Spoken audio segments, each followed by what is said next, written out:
Xalat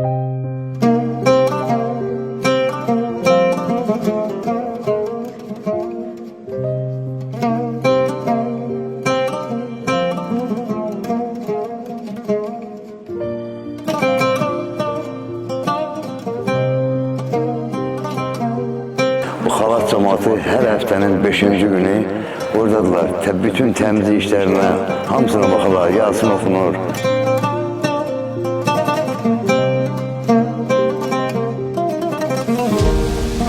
Allah bizim bu cəmaatdan, elimizdən razı olsun ki, hər cümə belə axşamlar yığışırlar. Allah canlarını sağ olasın, cəmaatın gəlirlər, şəhidlərimizi yad edirlər. Allah cəm şəhidlərimizə rəhmət eləsin. Şəhidlərimizin hər biri bizim üçün əzizdir.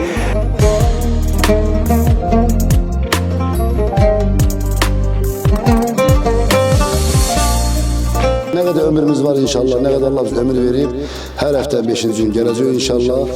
Bu ziyarette inşallah iştirak edeceğiz. Allah hər birindən razı olsun. Allah cəm şəhidlərimizə rəhmət eləsin.